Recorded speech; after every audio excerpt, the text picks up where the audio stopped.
अगर आप लोग हमारे चैनल पर नए हैं तो प्लीज़ चैनल को सब्सक्राइब करो और ऐसे कार्टून की वीडियो देखने के लिए बेल आइकन को ऑन करो। गरीब माँ बेटी को मिला जादुई सोने का जंगल। माँ, ये सब क्या है? ये पूरा जंगल सोने का है। देखो, जहाँ भी नजर जा रही है हर चीज सोने की ही है। ये सब कैसे हो सकता है?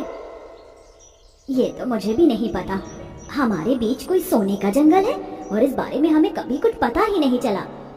आज से ये सोने के जंगल की जिम्मेदारी और उसका दायित्व तुम दोनों माँ बेटी का है। अब मैं ये सोने का जंगल तुम दोनों को सौंप कर अपनी जिम्मेदारी से मुक्त हो रही हूँ। क्या मेरी तरह आप भी सोने के जंगल को देखकर हैरान रह गए? ये कैसा सोने का जंगल था जहाँ हर चीज सोने की थी? और ये बूढ़ी औरत कौन थी जो दोनों माँ बेटी को सोने का जंगल सौंप रही थी? सोने के जंगल की पूरी कहानी जानने के लिए हम कहानी को थोड़ा पीछे लेकर चलते हैं। गायत्री अपनी बेटी रीमा, अपने बेटे विजय और अपनी बहू नेहा के साथ रहती है। अरे नेहा बहू, विजय दवाई ले आया क्या मेरी? आप कभी ऐसे भी बोल दिया करो कि कोई बात नहीं, पैसे नहीं होंगी तो ना दवाई आए। अरे मुफ्त में पड़ी रहती हो यहाँ, कभी तो अपने परिवार के बारे में भी सोच लिया करो। भाभी, आप ये कैसी बातें कर रही हो? अरे माँ की तबीयत खराब है, माँ क्या जान के दवाई खाती है? लो, हिमायती भी बोलने लग गई। अरे तुम दोनों माँ बेटी बस यहाँ पर पड़ी रहती हो और मुफ्त की रोटी तोड़ती रहती हो। कोई दवाई नहीं आएगी, पड़ी आई दवाई खाने वाली। पैसे क्या पेड़ पर होते हैं? नेहा और विजय दोनों ही अक्सर रीमा और गायत्री को सुनाते रहते थे। कुछ दिनों बाद रात में रीमा खाना खा रही होती है, तभी नेहा कहती है, रोटी तो ऐसे तोड़ रही हो जैसे कभी खाई ही नहीं। भाभी, आप हमेशा ऐसे क्यों बोलती रहती हो? अरे ये घर हमारा भी तो है ना, और भैया आपके लिए करते हैं, अगर हमारे लिए कर देंगे तो क्या हो जाएगा? अरे मैं करना ही तो नहीं चाहता। तुम दोनों माँ बेटी मेरी छाती पर बस बोझ बनकर पड़े हो। अब मैं तुम लोगों को और नहीं झेल सकता। ये तो क्या बोल रहा है? अरे अपनी माँ और बहन को तो बोझ समझ रहा है। हाँ, आप लोग मेरे लिए बोझ ही हैं। आप लोग अपना सामान उठाओ और यहाँ से चलते बनो। हम कहाँ जाएंगे? अरे ये हमारा भी तो घर है और अपने परिवार से अलग होकर हम कैसे रहेंगे?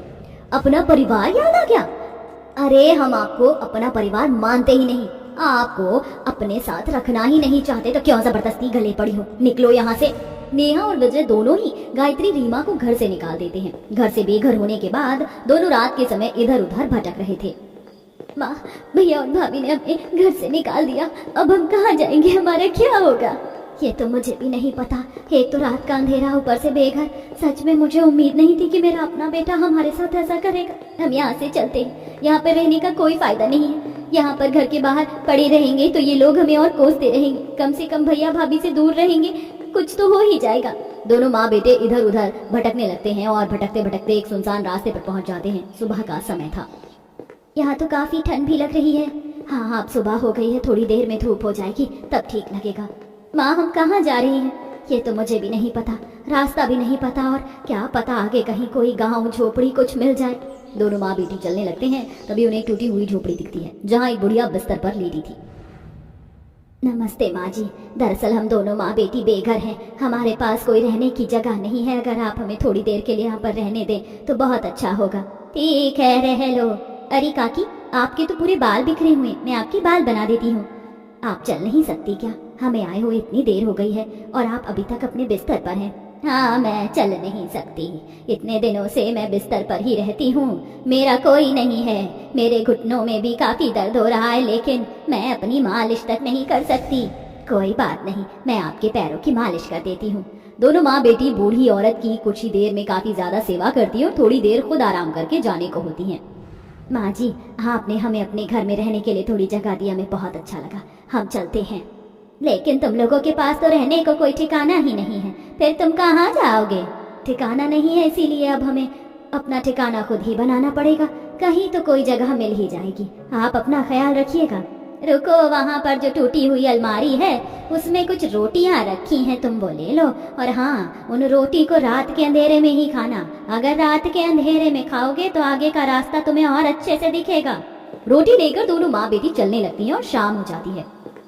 माँ, बहुत थक गई हूँ, मुझसे और नहीं चला जाएगा, मुझे बहुत ज्यादा भूख भी लग रही है। वो जो काकी ने दी थी रोटी वो हम खा लेते हैं ना? लेकिन अम्मा जी ने कहा था कि रात के अंधेरे में ही खाना है। पर भूख तो हमें अभी लगी है ना, रात के अंधेरे में खाएंगे? अभी खाएंगे, हमें तो अपनी भूख को शांत करना है। ठीक है, इतनी भूख लगी है तो हम अभी खा लेते हैं। दोनों माँ बेटी रोटी खाने लगते हैं। माँ, मुझे नींद आ रही है, हम यहीं पर सो जाते हैं। नींद तो मुझे भी आ रही है, कहीं भटकने से अच्छा तो यह है यहीं सो जाते हैं। दोनों वहीं सो जाते हैं। अगली सुबह जब उनकी आंख खुलती है तो खुद को वही सुनसान रास्ते पर पाते हैं। माँ, ये तो वही रास्ता है ना जहाँ से हम कल निकले थे? हम यहाँ वापस कैसे आ गए? ये तो मुझे भी नहीं पता चला। हम इतना चले थे, इस रास्ते से इतनी दूर आ गए थे और वापस वहीं आ खड़े हैं। अब हमें वापस से जाना पड़ेगा इतनी दूर, और कोई रास्ता भी तो नहीं है।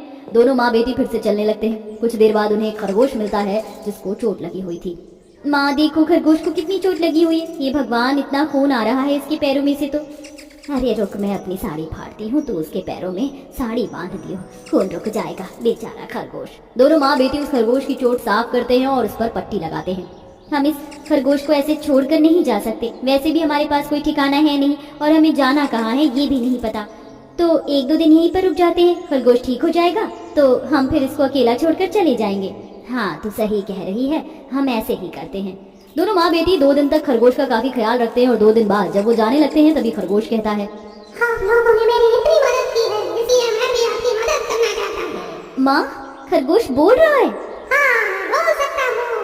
खरगोश सोने की अंगूठी देते हुए कहता है, ये सोने की अंगूठी है, आप लोग अपनी जरूरत के लिए इस्तेमाल कर लेना। खरगोश सोने की अंगूठी देकर वहाँ से चला जाता है और दोनों माँ बेटी फिर आगे बढ़ने लगते हैं। अब तो हमारे पास सोने की अंगूठी है। कहीं कोई गांव बस्ती दिखेगी तो हम अंगूठी को बेचकर किराए पर घर ले लेंगे। दोनों आगे चल रहे थे, तभी उन्हें एक परिवार दिखता है जहां बुजुर्ग आदमी आनंद नाम के लड़के का पैर पकड़े था। ऐसे मत करिए, रिश्ता तय हो गया है, मेहमान भी आने वाले होंगे। बस अब एक सोने की अंगूठी के लिए रिश्ता मत तोड़िए। कुछ टाइम बाद मैं अंगूठी का जुगाड़ कर दूंगा, थोड़ा समय तो दीजिए।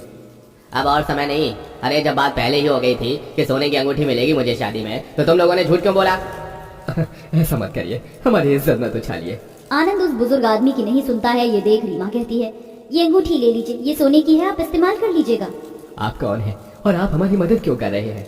हमें नहीं पता कि हम आपके क्या लगते हैं, लेकिन ये समझ लीजिए भगवान ने हमें आपके लिए ही भेजा है। दोनों माँ बेटी बिना सोचे समझे वो अंगूठी देकर जाने लगते हैं। मैं आपको कुछ सामान दे रहा हूँ, आप यहाँ से सीधा जाएंगे तो एक जंगल पड़ेगा, वहाँ पर बूढ़ी औरत होगी, उसको दे दीजिएगा। आदमी से सामान लेकर दोनों माँ बेटी जाने लगती हैं और जाते हुए जंगल में पहुंच जाती हैं। जंगल देखकर दोनों माँ बेटी हैरान हो जाती हैं। माँ, ये तो सोने का जंगल है, हर चीज सोने की, पेड़ पक्षी पौधे घास, यहाँ तक कि झोपड़ी जमीन सब सोने का है। ये सब तुम्हारा है। आप तो वही बूढ़ी औरत हो ना जो हमें वहाँ मिली थी? हाँ, मैं वही हूँ और मैं बिल्कुल ठीक हूँ। ये परीक्षा तुम लोगों की थी जिसमें तुम पास हुए। इतनी मुसीबतें होने के बाद भी दूसरों की मदद करते हुए चले हो, अपने बारे में ना सोच कर चले हो। इसीलिए अब से ये सोने का जंगल तुम दोनों गरीब माँ बेटी का। दोनों माँ बेटी बहुत खुश हो जाते हैं और अब दोनों माँ बेटी सोने के जंगल में खुशी खुशी अपना जीवन व्यतीत कर